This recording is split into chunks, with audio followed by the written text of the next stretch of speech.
What happened to Fiorentina?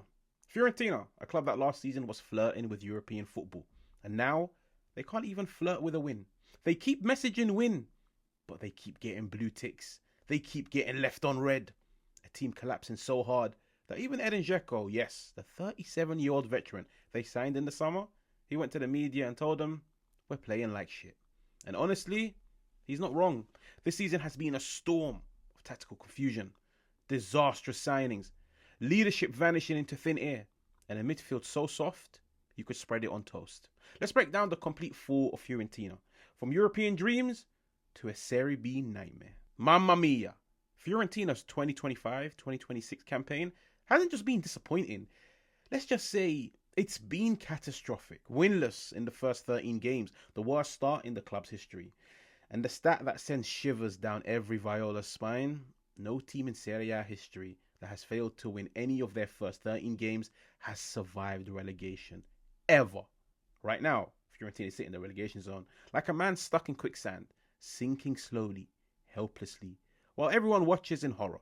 On the pitch, no identity, no structure, no aggression, only frustration, confusion, and the growing smell of Serie B in the distance. Now let's talk some football. To understand why Fiorentina looks so fragile, you have to start with the midfield. If you win the midfield battle, 9 times out of 10, you go on to win the game. Because that's where the disaster really began. This midfield has all the steel of a chocolate teapot. Yeah, that's the best way to put it. Steel of a chocolate teapot. No power, no speed, no physicality, no presence. And it all started when Fiorentina lost the trio of Bove, Cataldi, and Adli, in my opinion. Bove's tragic cardiac arrest means he can no longer play in the Serie A, a heartbreaking blow. But Cataldi and Adli, 2 players Fiorentina could have kept for cheap. 2 players who brought experience, balance, and maturity, let go for no sensible reason. And who replaced them, you may be thinking? Fagioli, Mandragora, Endo, and Nicolisi. Talented on paper, yes, 100%. Functional as a midfield? Absolutely not. They defend transitions with all the urgency of a pre-season friendly. Yeah, trust me. Soft, late, and completely unprepared. The moment Fiorentina lose the ball, the midfield evaporates, leaving the defense exposed, outnumbered, and begging for help. And remember this, the defense hasn't changed. The attack hasn't changed much. The only major change this season was the midfield overhaul. Rip out the engine of a car and replace it with bicycle parts. Don't be surprised when the whole thing breaks down. There's so much to talk about. Let's talk about the managerial saga. Under Palladino, Fiorentina had identity, life, direction.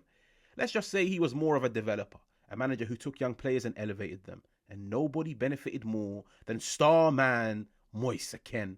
Under Palladino, Ken turned into a goal-scoring monster. The best footballer of his career, because Palladino trusted him, guided him, and on top of everything, sharpened him. Yes, the football wasn't always aesthetically pleasing. It was more functional than beautiful. But it worked. The results came. Then suddenly, Palladino resigned. Yes, Palladino resigned at the end of the 2024-2025 season. You probably sat thinking, why? The whispers pointed at the board, the recruitment, the lack of support. Palladino wanted a project. The club gave him chaos. And the replacement, up you step, Stefano Pioli, fresh of being sacked at Al Nassr in Saudi Arabia. It was like swapping a Swiss Army knife for a plastic fork in their current stages of their career. Pioli arrived, inherited a broken squad, and the football immediately collapsed. No chemistry, no tactical clarity, no improvement. And after a disastrous start, Pioli was fired a quarter into the Serie A season. 2 managers gone in months. 1 resigned, 1 sacked, both victims of a broken plan. Now let's look at the recruitment, or as Fiorentina call it, let's panic buy ourselves into trouble. Summer 2025 was supposed to be a rebuild. Instead, let's just say it was a demolition. Let's start with Piccoli, 25 million from Cagliari. A striker who struggled so much, he now genuinely looks like he's forgotten what his job is. Edin Dzeko, 37 years old, on 70,000 a week. But here's the plot twist. Fiorentina can't even risk playing him anymore, because if he reaches a certain number of appearances, he automatically gets a contract extension and a salary increase.